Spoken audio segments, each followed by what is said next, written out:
কার্য সম্পন্ন হতেই উঠে দাঁড়ালো প্রেমা। ভেবেছিল সেদিনের বেয়াদবির বিপরীতে কোনো না কোনো ফিডব্যাক সে পাবে, কিন্তু সোহামের নিশ্চুপতা তাকে অবাক করে দিয়েছিল। এটা কোনোভাবেই কাম্য ছিল না। মনে হচ্ছিল যেন এতে তার কিছুই হয়নি। ব্যর্থ প্রেমা, প্রতিশোধ নিতে ব্যর্থ। আর হবেই বা না কেন? অপর পক্ষ থেকে কোনো প্রকার প্রতিক্রিয়া না পেলে কি হয়? এখানে আসার পর বার কয়েক খুঁজলেও দেখা মেলেনি ভদ্রলোকের। কি অদ্ভুত, বোনের এঙ্গেজমেন্টের অনুষ্ঠান, অথচ বড় ভাই হয়ে তিনিও অনুপস্থিত। বিষয়টা খুবই বেদনাদায়ক। অথচ দেখো, এখানকার সবাই কেমন উৎফুল্ল। কারো মনে কোনো ক্ষোভ বা ব্যথা খুঁজে পাচ্ছে না সে। আম আম, ভাইয়া ভাবিকে কি একটু স্পেস দিবে না? না মানে ওদেরকে একটু আলাদাভাবে কথা বলার সময় দেওয়া যায় না? থেমে থেমে পাভেল পুরো কথাটা সম্পন্ন করতেই পিছু ফিরল পরশ। মন সায় দিলেও মস্তিষ্ক বিরোধিতা করছে। চোখ রাঙিয়ে ভাইকে চুপ করতে বলল ইশারায়, কিন্তু পাভেল নিরুত্তর। বরাবরের মতো আবারও বলে উঠল, হ্যাঁ, ওদের রুমে বা ছাদেই তো কথা বলতে পারে। আলতাফ শিকদার খুব করে কেসে উঠলেন। আয়েশ করে সোফায় বসে বললেন, এখনো কি আলাদা করে কিছু বলার প্রয়োজন আছে? আর বললেও বাকি। তাল মেলালেন খলিলুর সর্দার। বললেন, ওভাবে লুকিয়ে লুকিয়ে দেখার কি কোনো প্রয়োজন ছিল? তুমি দেখবে বললেই তো আমি চলে আসতাম রুমে। থতমত খেয়ে গেল স্পর্শী। দ্রুত পরশের থেকে চোখ সরিয়ে অন্যদিকে তাকালো। এরপর ঝাঁজ নিয়ে উত্তর দিল, হ্যাঁ ভাই, দেখছিলাম যে আপনি আজকেও সেই নিত্যদিনের মতো সাদা কালো পাঞ্জাবি পরে এসেছেন কিনা, কিন্তু আপনার মনে আমার জন্য একটু করুণা নেই। বরাবরের মতো আমাকে আশাহত করে সেম গেটআপেই এসেছেন, সাদা পাঞ্জাবি, পায়জামা আর ঘড়ি, ব্যাস। পরশ দু কদম এগিয়ে স্পর্শের গায়ের সাথে ঘেঁষল। স্পর্শের কাঁধ এখন পরশের কাঁধ হাতের সাথে ছুঁই ছুঁই। ভাবলেশহীনভাবে দূরের জঙ্গলের দিকে তাকালো। বলল, তো তুমি কি আমাকে বিয়ের শেরওয়ানিতে আশা করছিলে, নাকি স্যুট বুটে? এরপর গা জ্বালানো কথাবার্তা মোটেই পছন্দ নয় স্পর্শীর। কেউ কেন তাকে এ ধরনের তেরা কথা বলবে? সে নিজে বললে সেটা আলাদা ব্যাপার, কিন্তু অন্য কেউ পারবে না। গা ঝাড়া জবাব দিয়ে বলল, আমি কোনো পোশাকে আশা করিনি আপনাকে, আপনার যা ইচ্ছা তাই পরবেন। আমার ছি স্পর্শিয়া, কোনো পোশাকেই না মানে কি? তুমি কি আমাকে পোশাক ছাড়া আশা করছিলে? আমাদের মাত্রই এঙ্গেজমেন্ট হলো, বিয়ের নামগন্ধ নেই, এর মধ্যে এসব কি? এতটা ক্লোজ হওয়া কিন্তু মোটেও উত্তম কিছু না। এই, আপনি চুপ করুন তো। এসব অসভ্য মার্কা কথাবার্তা বলে কি ভাব জমাতে চাইছেন? শুনুন, আমি এসবে মোটেও ইন্টারেস্টেড না। তুমি কি বলতে চাইছো আমরা ভাব ছাড়া বিয়ে করছি? আজগুবি যুক্তি। ভাব ছাড়া বিয়ে হয় নাকি? হ্যাঁ হয়, আমাদের মধ্যে কোনো ভাবের সম্পর্ক ছিল না। মোট কথা কিছুই ছিল না। কিছুই ছিল না মানে? কিছু থাকার কথা ছিল নাকি? মুখ ঝামটা দিয়ে কোনো উত্তর না দিয়েই ছাদের অন্য পাশে চলে গেল স্পর্শী। লোকটা ইচ্ছে করে তাকে খেপাতে চাইছে, কিন্তু সে মোটে এই ফাঁদে পা দেবে না। গরম লাগছে ভীষণ, শাড়িটা অত্যন্ত ভারী ঠেকছে। পিছু ফিরে পরশের দিকে তাকালো। এরপর চঞ্চল কণ্ঠে বলল, আপনি কি কিছু বলবেন নাকি আমি চলে যাব? গরম লাগছে, শাড়ি চেঞ্জ করব। পরশ আলতো পায়ে স্পর্শীর দিকে এগিয়ে গেল। দৃষ্টিকে অবিচল করে চেয়ে রইল। বেশ কিছুক্ষণ পর শান্ত কণ্ঠে বলল, কিছু বলাটা কি খুব বেশি প্রয়োজন স্পর্শিয়া? তার চেয়ে আমি বরং কিছুক্ষণ দেখি, একটু নিশ্চুপ হয়ে তোমায় গাঁথি। এরকম সুযোগ তো কখনো দাওনি, আজ না হয় নিয়ে নেই। চোখ সরিয়ে নিল স্পর্শী। লজ্জাও পেল। আর কতক্ষণ এভাবে একজনের দিকে কিভাবে এমন নির্লজ্জের মতো তাকিয়ে থাকা যায়? কই, সে তো পারে না।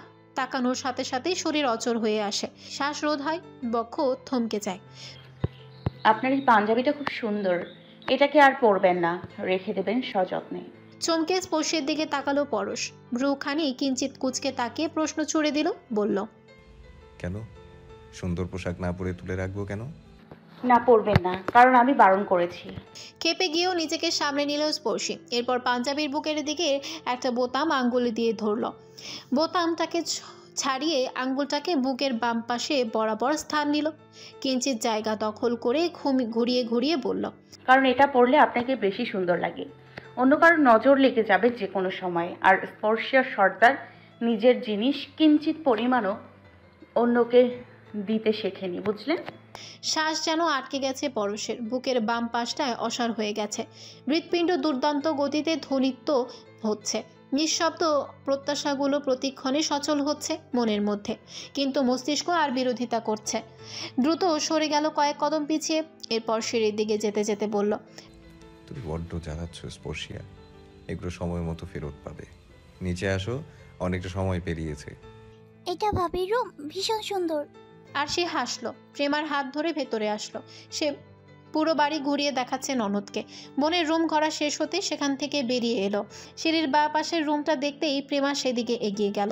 তড়িৎ বেগে হাত চেপে ধরলো আরশি, বলল, আরে ওদিকে চলো, এই রুমটা ঘোরা যাবে না, এটা সোভম ভাইয়ার।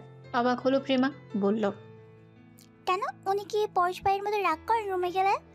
না, তেমন কোনো বিষয় না, কিন্তু ভাইয়াকে আমার ভয় লাগে, ওনার সাথে তেমন একটা কথা হয় না, তাই ওই রুমে যাই না আমি। আর তাছাড়াও উনি এখন রুমেই আছে। তুমি আসো না, জিহানের রুম দেখবো। ওই গাধাটার রুম দেখলে তোমার গোয়াল ঘর মনে হবে। গেল না প্রেমা। বরাবরই নিষিদ্ধ জিনিসের প্রতি ঝোঁক তার, কৌতূহল বাড়ে প্রতিনিয়ত। বলল, আরে ভেতরে দেখবো না, জাস্ট উকি মেরে বাইরে থেকে দেখবো রুমটা। আরশি বারণ করলেও প্রেমার সাথে পারল না। বাধ্য হয়ে শোভামের রুমের সামনে গেল। আলতো হাতে ধাক্কা দিয়ে দরজা খানিকটা মেলল। উকি মেরে ভেতরে তাকিয়ে গোল গোল চোখ দেখে নিল। মনে মনে বলল, বাপ, ব্যাটা তো গোসল আছে। মুহূর্তে আরশি টেনে নিয়ে বাইরে আসলো। বলল, অনেক দেখা হয়েছে, এবার চলো। শব্দটা একটু জোরেই হয়ে গেছে। বিছানায় নির্ঘুম শুয়ে থাকা শোভাম টের পেয়ে গেল। গম্ভীর কণ্ঠে বলল, কে ওখানে? ঘাবড়ে গেল আরশি। আঙ্গুল উঠিয়ে প্রেমাকে চুপ করার ইশারা দেওয়ার সাথে সাথেই উত্তর দিল প্রেমা। বলল, আমি। হুট করেই রুমের বাইরে অচেনা মেয়েলি কণ্ঠ শুনে উঠে বসলো শোভাম। দরজার সামনে এসে প্রেমাকে দেখতেই ভ্রু কুচকালো। এরপর আরশির দিকে তাকিয়ে বলল, কি সমস্যা, এখানে কি? ঘাবড়ালো আরশি। ভাইয়ের যে মন মেজাজ ভালো নেই সেটা আগেই বুঝতে পেরেছে সে। গত রাতে বাবা এবং ভাইয়ের মধ্যে যে কথা কাটাকাটি হয়েছে সেটা স্পষ্ট শুনেছে। পেটে ব্যথা এবং অস্থিরতার কারণে সারা রাত ঘুম হয়নি। হয়তো বিগত রাতের ঘটনার কারণেই সে আজ উপস্থিত ছিল না। বলল, কিছুই না ভাইয়া, এমনি। কথা বলে শেষ করার আগেই প্রেমা বলল, আপনাকে রুম ঘুরে দেখাচ্ছিল ভাবি, শুধু আপনার রুমটা বাকি ছিল। আচ্ছা, আপনার রুমে ঢোকার অনুমতি নেই কেন? গম্ভীর দৃষ্টিতে সামনের পুচকে মেয়েটাকে এবার পরখ করে নিল শোভাম। ভ্রু যুগল কুচকে আরশির দিকে তাকিয়ে বলল, এটা কোনো চিড়িয়াখানা না যে ঘুরে ঘুরে দেখতে হবে। রুমের সামনে থেকে যাও, বিরক্ত করো না। এরপর সশব্দে দরজা বন্ধ করে দিল ভেতর থেকে। কিন্তু সরল না, কান পেতে দাঁড়িয়ে রইল সেখানে। প্রেমা বিরক্ত হলো, গিজগিজ করে আরশিকে বলল, এটা চিড়িয়াখানায়, আর তোমার ভাই নিজেকে দুর্লভ কোনো প্রাণী মনে করে, এই জন্যই দরজা বন্ধ করে বসে থাকে। যেন টিকিট ছাড়া দেখার কার অনুমতি নেই, আজব প্রাণী। দিদি, চমকে দুপাশে তাকালো স্পর্শী। সেরকম পরিচিত কাউকে না দেখে আবারও মনোযোগ দিল সামনের জ্যামের দিকে। পরক্ষণেই আবারও পরিচিত স্বর পেল। এ পর্যায়ে ডান দিকে তাকালো। পাশেই জ্যামে আটকে থাকা বাসটির জানালা দিয়ে উৎফুল্ল দৃষ্টিতে তাকিয়ে আছে একটি পরিচিত হাস্যোজ্জ্বল মুখ। মাত্র কয়েক মাসের ব্যবধানে চেহারায় তার বেশ পরিবর্তন এসেছে। মুখশ্রীতে এসেছে পরিপূর্ণ নারীসুলভ গঠন। স্পর্শী হাসলো। এরপর মেয়েটার দিকে তাকাতেই দেখলো সিট শূন্য। অবাকের রেশ ধরে পাশে তাকাতেই দেখলো এগিয়ে আসছে সে। বাস থেকে নেমে এক ছুটে গাড়ি সারির মধ্যে থাকা কিঞ্চিত ফাঁকা স্থান গলিয়ে স্পর্শীর গাড়ির কাছে এলো। দ্রুতই দরজা খুলে দিল স্পর্শী। পাশে বসিয়ে আদুরে কণ্ঠে বলল, বাহ, শ্রাবণ তো দেখি বেশ সুন্দর হয়ে গেছে। তা এই রূপের রহস্য কি? ভ্রু নাচানো দুষ্টুমি ভরা কণ্ঠে কথাটুকু বলতেই লজ্জায় নুয়ে পড়ল শ্রাবণী। বুক ফুলিয়ে নিঃশ্বাস নিয়ে বলল, আপু আমি চান্স পেয়েছি পাবলিকে। আরে দারুণ! তা কোন ইউনিভার্সিটিতে? আর অ্যাডমিশন টেস্ট শেষ হয়ে তো ভর্তির ডেট হয়ে শেষ হতে চলেছে। আপুকে বুঝি এখন জানানোর সময় হয়েছে। হাস্যোজ্জ্বল মুখটুকু অন্ধকারে ছেয়ে গেল শ্রাবণী। অনবরত করুণ কণ্ঠে বলতে লাগলো, দিদি সরি, আসলে আমি খুব ভেঙে পড়েছিলাম। ঢাবি জাবি কোনোটাতেই হয়নি। চবিতে সিট পেয়েছি, সেটাও অনেক দূরে। সাবজেক্ট ভালো আসবে না, ম্যারিট দূরে, এজন্য লজ্জায় আগে বলিনি। এরপর রাবিতে পরীক্ষা দিলাম। ঈশ্বরের কৃপায় খুবই ভালো হয়েছে পরীক্ষা। ইংরেজি এসেছে। এই তো ভর্তির আর মাত্র 6 দিন আছে, এর মধ্যেই হয়ে যাব। কিন্তু আমি রেজাল্ট পাওয়ার পর থেকেই তোমাকে ফোন করেছি, কিন্তু বন্ধ পেয়েছিলাম। শুনতেই হেসে দিল স্পর্শিয়া। শ্রাবণীর মাথায় হাত বুলিয়ে দিয়ে বলল, আমার ফোনটা ভেঙে গেছিল শ্রাবণ, যাই হোক বাদ দাও। আমি তোমার রেজাল্টে খুবই খুশি হয়েছি। তা এখন বুঝি বাড়ি এসেছো মা বাবার সাথে দেখা করতে? মাথা নাড়িয়ে উত্তর দিতেই হর্নের শব্দ বেজে উঠল।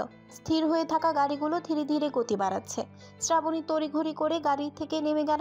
বলল, আপু আমি আসি, গাড়ি ছেড়ে দিয়েছে। ব্যাগ আছে গাড়িতে, দেখা হবে। কথাগুলো শ্রাবণীর কান স্পর্শ করেছে কিনা তা বোঝা গেল না, শুধুমাত্র দেখা গেল ধীরে ধীরে সে উঠে গিয়েছে বাসের মধ্যে। এরপর এগিয়ে গেল বাস দ্রুততার সাথে। পেছনের সারি থেকে গাড়ি হর্ন দিচ্ছে অনবরত, আর দাঁড়িয়ে থাকা গেল না। ড্রাইভারকে বলতেই তিনি গতি বাড়িয়ে দিলেন। জনমানবহীন ক্লাব ঘরটাতে বসে নেশা করছে সুজন। সে একা নয়, সাথে আছে আরও 4 জন। টেবিলের উপর সাজিয়ে রাখা কাচের গ্লাসগুলোতে বিদেশি মানের চড়া দামের অ্যালকোহল। যাবতীয় রাগ, জেদ, ঘৃণা সব একাকার করেই মিশিয়ে সেটা পান করছে মদের সাথে। রাগে মস্ত শরীরখানা রি করছে সুজনের। মদ শেষ করে শূন্য গ্লাসটাকে আছড়ে ফেলে দিল ফ্লোরের ওপর। আমার এতদিন কুত্তার মতো খাটাইল, অথচ 3 পেয়ে এখন আর পাত্তাই দেই না। আর আমি না থাকলে শিকদারে কোনো অস্তিত্ব থাকতো নাকি? সেটা নিয়মও খারাপ। কুত্তার বাচ্চা আমার গায়ে হাত দেই, আমারই গালি দেই। মায়া মানুষের সোয়া পাইয়া সব ভুইলা গেছে লুচ্চা। আরে মায়া মানুষের অভাব আছে নাকি? ওই মায়াই কেন, এর সাথে করতে তো সিরা খায়। রায়হান মদের গ্লাসটাকে হাতে নিল, এরপর এক ঢোক গিলে বিচ্ছিরি রকমের হাসল, ব্যঙ্গ করে বলল। খেপে গেল সুজন। কিছু বলার প্রয়াস করতে আবারও নিভে গেল। রাকিব কিছু বলতে হিমশিম খাচ্ছে, কিন্তু না বলেও তো পারছে না। পরিশেষে আমতা আমতা করে বলল, তোরা খালি খালি এত ঝামেলা বাড়াস। আরে ভাই তো কইছি বাহারের সাথে মিলেমিশে থাকতে। তুই ভাব, সর্দার শিখদের যদি মিললে এক দল হয় তাহলে তো পুরো ফিরোজপুর আমাদের দখলে। রাজ্য তো আমরাই করব। শামসুল সর্দার বুড়ো হয়েছে, তাছাড়া জামাইয়ের বিরুদ্ধে নিশ্চয়ই আর দাঁড়াইব না। ক্ষমতা থাকবে শুধুমাত্র ফরজ ভাইয়ের হাতে, আর আমরা ফরজ ভাইয়ের পুরনো খাসা লোক। আমাদের দাপটি থাকবে আলাদা। বাহারে আর ওর দলের সব কাটারে রাখবো পায়ের তলায়। সুজন ক্ষোভের দৃষ্টি নিয়ে তাকালো রাকিবের দিকে, এরপর অশ্রাব্য গালি দিয়ে বলল, ক্ষমতা তোরে ঠিকঠাক ভাবে দেবে, একবার এক হোক না, পরে সুজনের কথা মিলিয়ে দেখিস, পায়ের তলায় রাখবে। আর ওই যে তোদের ভাই, ও কিচ্ছু বলবে না। সারা জীবনটা আমি কোপাইলাম, মামলা খাইলাম, জেল খাটলাম, অথচ আমার কোনো মূল্যই নাই। এবার হাড়ামারি এ কয়টা মাস আগেও কোপাইছে, সেলাইয়ের দাগ এখনো ঘুচে নাই। কীভাবে ওর লগে মিল্লা দলে থাকবো আমি? সে তো তুমিও কোপাইছ। কোপাইছি তো, আর আমি তো ওইটাই কই। ওই আমারে কোপাইছে, আমি ওরে কোপাইছে। আমাদের মধ্যে সম্পর্কটা খালি কপাকপি চাপাতির। এই জায়গায় কোনো বন্ধুত্ব নাই, একসাথে কাজ করার প্রশ্নই আসে না। আমরাও তো কত ঝামেলা করেছি, তাইলে এবার কি করব? বাইরে কে বুঝাইবে? সে তো আমাদের মুখে তার বিয়ের নাম শুনলেই খেপে যাবে। হাসলো সুজন, হতাশার সেই হাসির সাথে বলল, ভাইয়ের সাথে কি আমার কোনো শত্রুতা ছিল? ওর দলের সাথে কি তোকে কোনো শত্রুতা ছিল? এই শত্রুতার সম্পর্কটা তো তোর ভাইয়ের জন্যই হয়েছে। তার জন্য আমরা মারামারি করলাম, খুনাখুনি করলাম। এখন সেই মিশে দিতেছে, আমাকে কথা শোনার প্রয়োজনই নাই। তার ক্ষমতা পেয়ে গেলে সব শালা এক। রাকিব উঠে দাঁড়ালো, বলল, এর জন্য যে আবার লাখ লাখ টাকা নিছো ছাতাইয়া? তার বেলায় আমরা কোফাকুফি করছি টাকার বিনিময়ে, ভালোবাসা না। যদি একটা নির্বাচনে আমাকে টাকা না দিত তাইলে এই পোলাপাটের মধ্যে একজনও থাকতি না। তোরা নিজেদের ইচ্ছা করছস, এখন শেষে তারে দোষ দিলে তো আর হবে না। কথাটা শুনতেই সুজন খেপে উঠল। চট করে উঠতে গিয়েও গা গুলিয়ে আবার পড়ে গেল চেয়ারে। অতিরিক্ত খাওয়া হয়ে গেছে তার। রাকিব আর দাঁড়ালো না সেখানে, হন হন পায়ে চলে গেল ক্লাবঘর ত্যাগ করে। উদ্দেশ্য পাভেলের সঙ্গ পাওয়া। তাদেরকে দ্রুতই সবটা জানাতে হবে। নিত্য নতুনভাবে সুজন যে দলের মানুষদের মধ্যে বিষ ঢেলে আলাদা হতে চাইছে এটা জানানো খুবই দরকার, নইলে খুব শীঘ্রই বিশাল বড় ক্ষতি হয়ে যাবে। রাত তখন 7:30। সন্ধ্যার পরবর্তী এই সময়টা খুব বেশি নিস্তেজ না হলেও জনবহুল নয়। সদর পেরিয়ে গিয়ে ব্রিজ পার হওয়ার পর থেকেই পুরো রাস্তাটা একদম নিস্তব্ধ। এক ধার দিয়ে কচুরিপানায় ঠাসা খাল, অন্য ধার দিয়ে কতক্ষণ পর পর জঙ্গল এবং বাকিটা ধান ক্ষেত। বেলকুনিতে দাঁড়িয়ে আম গাছগুলোর দিকে তাকিয়ে আছে স্পর্শী। শ্রাবণীর সাথে দেখা হয়েছে বরিশালে বসে। এই তো বিয়ের কেনাকাটা করার জন্যই ছোট চাচিকে নিয়ে ঢাকায় গিয়েছিল সে, আর সে অসুস্থতা থাকায় নিয়ে আসা হয়নি। মাগরিবের ঠিক মিনিট 15 আগে দেখা হয়েছে শ্রাবণীর সাথে। বরিশাল থেকে বাসে আসতে আসতে নিশ্চয়ই রাত হয়ে যাবে। মেয়েটা কি পারবে ভাবতে দুশ্চিন্তারা চেপে ধরল স্পর্শীকে। কাজটা মোটেও উচিত হয়নি, গাড়িতে জায়গা ছিল, ওকে সাথে নিয়ে আসাটাই উচিত ছিল তার। এতটা রাত হয়েছে, এরপর সদরে নেমে আবার সিএনজি বা ভ্যান ধরতে হবে। ও কি পারবে একা? পরক্ষণে দুশ্চিন্তা ঝেড়ে ফেলল। নিশ্চয়ই ওর বাবা নিতে আসবে মেয়েকে। বাড়িতে পৌঁছেছে মাত্র 40 মিনিটের মতো হবে। এসে ব্যাগপত্র নিচে রেখে সোজা বাথরুমে ঢুকেছে। সারাদিনের জার্নির ক্লান্তি অবসাদ পুরোটা গোসলের পানির সাথে মিলিয়ে দিয়ে শরীর হালকা করে বেরিয়েছে। এরপরে নিজেকে আরেকটু নির্মল হাওয়া দিতে বারান্দায় দাঁড়িয়েছিল। তোয়ালেটা পেঁচিয়ে চুলগুলো মুছে নিল আলগোছে। এরপর সেটাকে মেলে দিয়ে ত্রস্ত পায়ে ঢুকলো রুমের মধ্যে।